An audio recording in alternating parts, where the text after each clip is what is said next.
Ignorantia juris non excusat. Ignorance of law is not an excuse. Welcome to LicitElite. Today, we are going to talk about general exceptions provided under Section 6 to Section 52A of Indian Penal Code.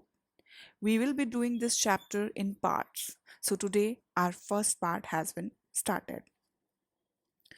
Today, we will talk about the different words used in Indian Penal Code. Friends, this chapter is a detailed interpretation clause and is not only useful but important in interpretation of the provisions of the code. It is key to unfold the meaning of the code. It defines the leading terms used in the code. The terms defined in this chapter are throughout the code to be assigned the meaning as is given herein.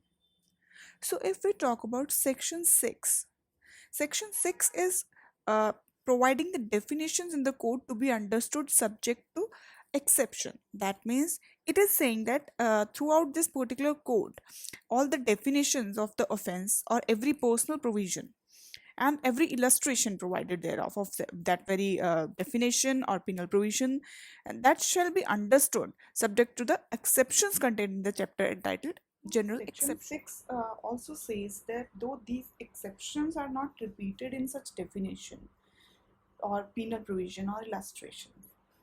And section 6 is also providing some illustrations as well. There are two illustrations provided by section 6, and I want to tell you one of them, that the section in the code which contain definition of offense do not express that a child under 7 years of age can commit such an offense, but the definitions are to be understood subject to the general exception, which provides that nothing shall be an offense which is done by a child under 7 years of age.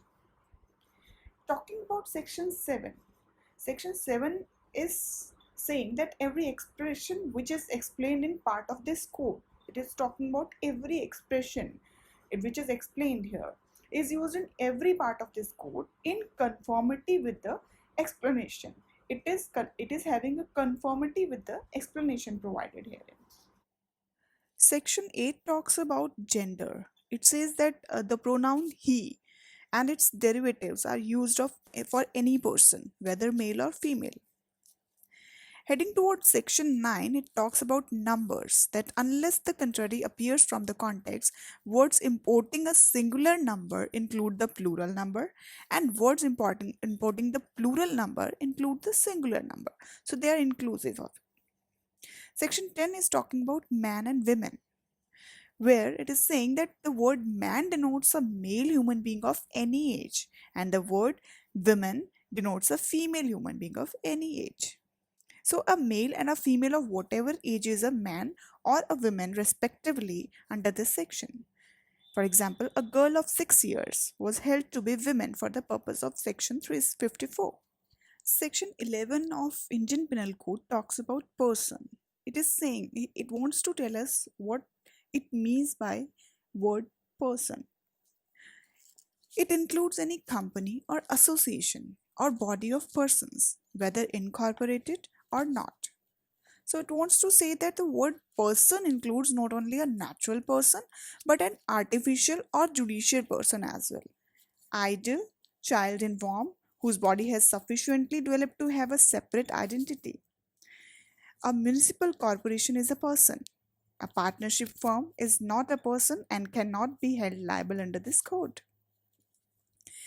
Heading towards section 12, we can see it is providing us the definition of public.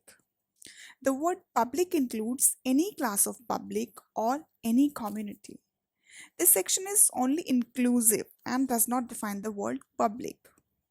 A class or community residing in a particular locality may come within the term of public. Section 13, which was talking about queen, it was repealed already. So for today, it is enough.